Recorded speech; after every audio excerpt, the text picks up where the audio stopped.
महाभारत सिर्फ एक महागाथा नहीं, यह आत्मा के उत्थान और पतन की कहानी है।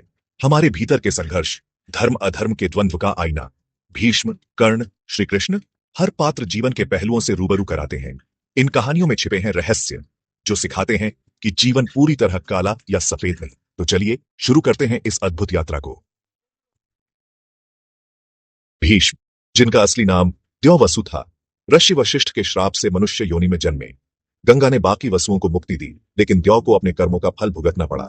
भीष्म का जीवन त्याग और पीड़ा से भरा था। यह उनके कर्मों का परिणाम था। यह कथा सिखाती है कि हमें अपने कर्मों का फल अवश्य भोगना पड़ता है। कर्ण सूर्यदेव के पुत्र थे, जिनके जन्म के साथ ही उन्हें दिव्य कवच और कुंडल मिले थे। यह कवच उन्हें अजेय बनाता था, लेकिन असली परीक्षा थी उनकी दानवीरता। इंद्र के मांगने पर कर्ण ने कवच कुंडल दान कर दिए, जानते हुए भी कि इससे उनकी मृत्यु संभव थी। कर्ण ने सिद्ध किया कि धर्म और वचन सबसे ऊपर है। अर्जुन के रथ पर हनुमान जी का ध्वज क्यों था? अर्जुन के अभिमान को तोड़ने के लिए हनुमान जी ने उन्हें चुनौती दी। अर्जुन का बाणों का सेतु हनुमान के भार से टूट गया, पर श्री कृष्ण की कृपा से अगली बार नहीं टूटा। तब हनुमान जी ने अर्जुन के रथ की रक्षा का वचन दिया। यह कथा अर्जुन के अहंकार के विनाश और हनुमान की शक्ति का प्रतीक है। द्रौपदी का 5 पतियों से विवाह उनके पूर्व जन्म के वरदान का परिणाम था। नालयनी ने भगवान शिव से 5 बार सर्वगुण संपन्न पति मांगे, इसलिए अगले जन्म में उन्हें 5 पांडवों की पत्नी बनना पड़ा। यह कथा सिखाती है कि इच्छाओं के प्रति सचेत रहना चाहिए। द्रौपदी का जीवन संघर्ष और धर्म का प्रतीक है। अश्वत्थामा के मस्तक की मणि उन्हें अजेय बनाती थी, लेकिन पांडवों के पुत्रों की हत्या और ब्रह्मास्त्र के दुरुपयोग के बाद श्री कृष्ण ने उनकी मणि छीन ली और उन्हें श्रापित किया। मणि के बिना अश्वत्थामा शक्ति और गौरव खो बैठे। यह घटना दिखाती है कि शक्ति का दुरुपयोग विनाशकारी होता है। युधिष्ठिर का सत्यव्रत इतना प्रबल था कि उनके रथ के पहिए जमीन से ऊपर रहते थे, लेकिन द्रोणाचार्य को हराने के लिए उन्होंने कहा, अश्वत्थामा हतो नरो व कुंजरो व। इस अधूरे सत्य के बाद उनका रथ जमीन पर आ गया। यह घटना दिखाती है कि अधूरा सत्य भी झूठ के समान है। गांधारी ने अपने नेत्रहीन पति के दुख को साझा करने के लिए आंखों पर पट्टी बांध ली। यह त्याग महान था, लेकिन इसके कारण वे अपने पुत्रों के कर्मों को देख नहीं सकी। शायद अगर उन्होंने आंखें खुली रखी होती तो महाभारत का युद्ध टल सकता था। कभी कभी अंधा त्याग विनाश का कारण बन जाता है। विदुर, यमराज के अवतार, हमेशा धर्म और नीति के मार्ग पर चले। उन्होंने पांडवों के साथ अन्याय का विरोध किया और अधर्म से दूर रहे। विदुर का जीवन सिखाता है कि धर्म सबसे ऊपर है। कठिन समय में भी सिद्धांतों पर टिके रहना ही सच्ची महानता है। कृपाचार्य सप्त चिरंजीवियों में एक हैं, जिनका जन्म सरकंडे के झुंड में हुआ था।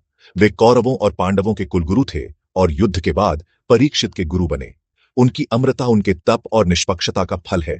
कृपाचार्य की कथा सिखाती है कि सच्चा ज्ञान अमर है। श्री कृष्ण केवल सारथी या मित्र नहीं, बल्कि स्वयं परब्रह्म थे। उन्होंने अर्जुन को विराट रूप दिखाया, जिसमें संपूर्ण ब्रह्मांड समाया था। यह रूप दिखाता है कि असली सत्य परम चेतना है, जो सब में व्याप्त है। श्री कृष्ण का असली रूप अनंत ऊर्जा और चेतना का प्रतीक है।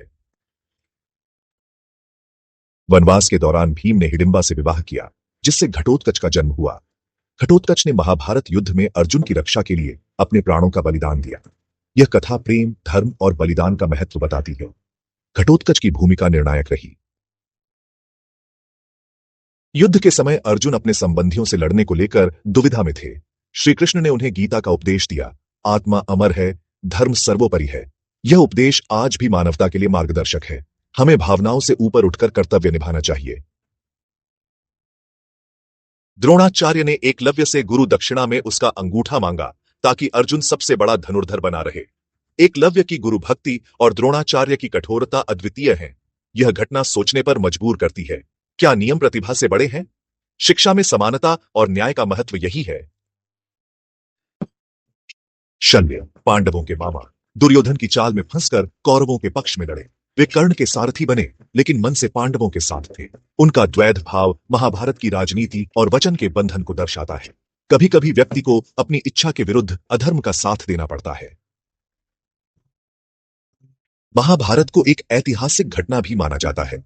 खगोलीय और पुरातात्विक साक्ष्य इसे हजारों वर्ष पुराना सिद्ध करते हैं। द्वारका के अवशेष और सरस्वती नदी के प्रमाण इसकी ऐतिहासिकता को और मजबूत करते हैं। महाभारत केवल कथा नहीं, बल्कि हमारे इतिहास का हिस्सा है।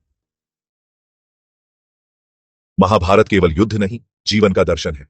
हर पात्र, हर निर्णय हमारे जीवन के प्रतिबिंब हैं। यह सिखाता है कि शक्ति, वचन और धर्म का सही उपयोग करें। अहंकार और अधर्म विनाश की ओर ले जाते हैं।